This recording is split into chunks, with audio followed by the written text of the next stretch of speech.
Chris Jones Show, where we're empowering today's youth for change. I'm Chris Jones. I have some very special guests today. We're going to be talking about violence and abuse. I have Lyndia Porter and Ernest Porter. And I want to talk to you guys today because you wrote a very powerful play. We're going to get into that a little later. The play has to do with abuse and violence. And I'm so interested in this subject because our young people are dying at record rates in this country. The #1 cause of death for African American men is homicide. So what I want to ask you today is how can we help them? You know, I know you have a ministry that you also do, but how can we help them change themselves in this violent day? Okay. First, I think we need to let our youth know that we love them. You know, a lot of these young men and women are not nurtured at home, and it starts there. But we as a community and as our teachers and other people that they come in contact with, we can show them that we love them and then teach them that there is a different way to handle anger, you know, to handle being hungry and there's no food at home, to handle there's no parent at home, you know, they're being raised by grandparents. So we each have a unique opportunity every time we come into a situation where we are around those youth. And we can give a piece of our knowledge, of our self-worth, so that they can have hope. You know, that's the worst thing, to have a child walking around that's hopeless and sees no way out. So we're saying no hope. Ernest is our young man. Yes. You know, that's, I'm just so sick and tired of seeing what the police are Me too. doing to them, you know, at the end of the day. You Yes. know, they just had no patience for them. And I just heard what Lyndia said, you know, we got to show them some type of love, give them some type of hope. You as a black man like myself, what do you think we could do more? First of all, I really believe the problem is the lack of culture. And even when we go back, because I'm a big advocate of African history, even when you take the African, when they came to America and they were slaves, they still kept their character and their integrity and their culture. You know, they couldn't take that away from them. And what I say, once we got to where we at now, that when in the mindset we think that we have arrived, we don't have a culture that we can hold on to. You know, so without that culture and without integrity and character, you just lost. You're almost like the children in the wilderness, just running around in circles doing anything. But when you establish a self-worth about yourself and your people, it'll change how you look at your people. And so that's how we need to empower them. Yes, sir. To make them stand up and pull their pants up. Exactly. You know, exactly. because that's what's one of the things. And if I talk about another show, I will be addressing that. You know, about the sagging and pulling their pants up. I also feel that they do not have that sense of pride among themselves, so they more have a tendency to act out and be more violent. You know, like things like that. So what inspires you guys anyway to write this violent, abusive play? We have to bring attention to those things. Like you said, our young people are dying and being killed, this homicide, at an alarming rate. You know, what happens when there's no procreation of our people? Our bloodline dies. So to bring that awareness in a play where children as young as 8 years old come back and tell me the whole synopsis of the play and tell other people, that lets me know they understand and they get it. So we want to empower them by teaching them, educating them, giving them skills, giving them tools and resources to use so that they have that sense of self-worth. And they have to know who they are as black young men and women. You know, if you don't know who you are, you don't know your history, then you start from point right here and not have that pride, like you said, of your culture. Be proud of who you are. You know, you don't have to want to be somebody else. You don't have to have your pants sagging down, you know. And if you don't know who you are, you don't know where you're going. Exactly. We're going to stop it right there. We're going to take a break. We'll be right back.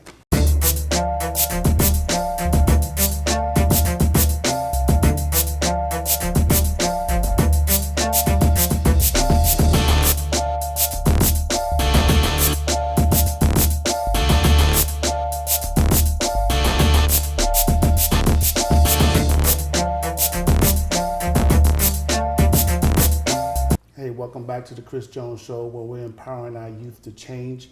I'm here with Lyndia and Ernest Porter. Yes, we're talking about violence and abuse.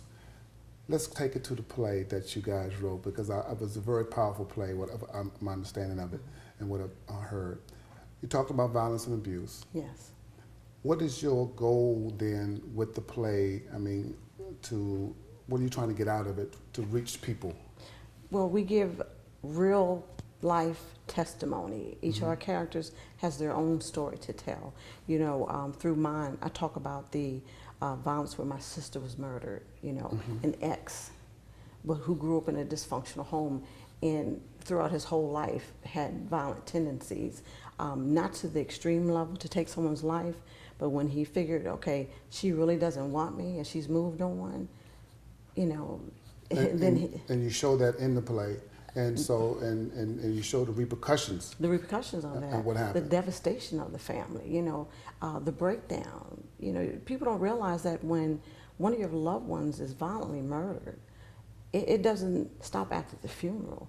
You know, I still have to, in the next couple of years, go back when he's up for, generic parole, because Virginia abolished the parole, but there's this generic one. You turn 60-something, you're eligible for parole. It continues on. The repercussions from the family members, her daughter, her granddaughter, you know, the family, my parents, we all suffer from that. It goes through your whole family, your friends, you know, holidays. So before you could do this violent act, just think, and his family suffers too. You know, it's both sides. And as a former cop, you know, one of the things that I will always see victims, and this is a side that society doesn't see, you know, the victims and what happens. And that's why I was so moved by your play, you know, because you're showing what the victims actually go through, you know, to lose a loved one to violence and abuse and what happened with that. So I'm really admiring what you guys doing. And also the play talks about how to deal with some conflict resolution, anger management, you know, those issues. Want to speak on that? And, you granted and that's what I deal with this situation where I'm trying to learn how to forgive somebody for a wrong act that they've done to me. Right. You know, and people can sit there and say what they want to about, oh, I forgive people, but it's really not that simple. It's just not that simple. And we play that out, and it takes me a long evolution to learn how, through testimony after testimony after testimony, after mentorship, to come to that point where I learn how to forgive. But then we also know it's still a process after that. Yeah. It's tough.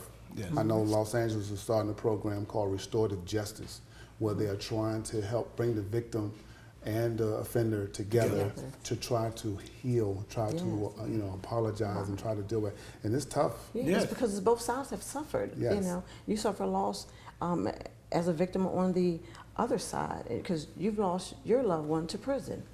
They're never coming back home. You know, they're going to die there. But we have to learn how to forgive. That is so vital. How do we learn that? I mean, one thing, through the teachings of Jesus Christ, the love, God's agape love for us. How many times does he forgive us? No matter, you know, we keep doing it over and over.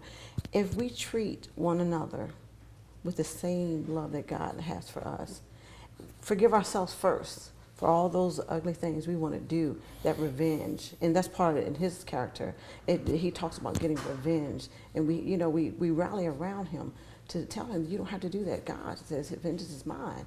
But I will repay. you know, That's right. we're human, we're flesh. But when we learn that if we forgive, it heals us on the inside. So we have to forgive them, which allows us to forgive how we wanted to get that person. And then people around us see that. And hopefully through that program, when they come together, you know, the healing process starts, because both family sides are broken. They used to have a cliche, used to say, tough times last. No, tough times don't last, but tough people do. And you guys have seen them be lasting. We'll take a break and we'll be right back.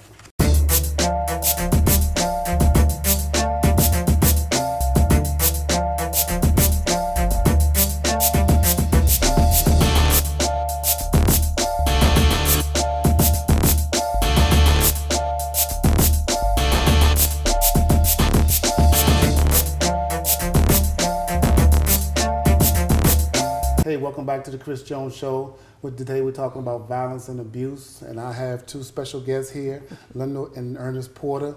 They wrote an outstanding play called Man at a Crossroad. Yes, yes. About violence and abuse and how to overcome that. Let's get into the play. Let's just talk a little bit more about it. How's it doing? It's doing very well. You know, we have a high demand for it. We just can't meet it because we have other obligations. You know, we still work. But we definitely want to be out there because it's such an important message, you know, dealing with the domestic violence, abuse, even suicide, to show people that this is you on stage and this is how you can start healing and take this message home. Take it home in your heart and talk about it. You know, we sometimes in the domestic violence, we hide our feelings. We do. And by hiding them, it just keeps building up until there's got to be an outward explosion. And that's one thing we do in the African American community is we don't talk about it. We don't. We And don't, we were taught that. and we were taught that. We don't want to talk. Yeah. We don't want to know. I don't want to tell nobody my problems. Yeah, I don't don't want tell nobody to nobody know what my happened mama behind. crazy, and my Don't. daddy this, and my mom this, and we on drugs, and I'm angry, and I'm mad, and I don't know what to do. You know, so I believe the play then gives an opportunity to kind of look at it, you know, being on the outside looking in. Yes. You know, and can kind of help them. You agree, Ernest? Yeah, I'm gonna share this with you too. I had a guy that was angry all the time because I traveled around and talked to a lot of young guys. And I said, man, what are you so angry about? Couldn't get no answer from him. Couldn't get an answer. But he was mad. But he still, like I say, he didn't know.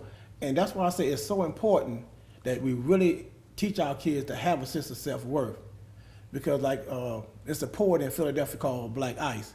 He said, when you find something that you're willing to die for and you live for it, it'll change you. Wow. Say that again. When you find something that you're willing to die for and live for that cause, it'll change you. Wow, that's powerful. I'm gonna use that. That's powerful. Yes. Thank you for that tip. That's excitement right there. Because I often say, if nothing changes, nothing changes. Exactly. And we have to change something. Yes. And so I think Man at a Crossroad, great play that you wrote. Yes. Are you in the play? Yes, sir. You are in the play? Yes, sir. Okay. What part you play? Let me just. I play Carmelo, the one get beat The up in main carjack. He get He's beat the up. main, yes, he does. Okay, okay. Yeah. And so people are receiving it well, and Oh, absolutely. and they're coming in, and okay. Yeah, and we have people that continue every time. If we're close by, they're right there. How do people reach you if they want to give donations or anything like that? Well, you can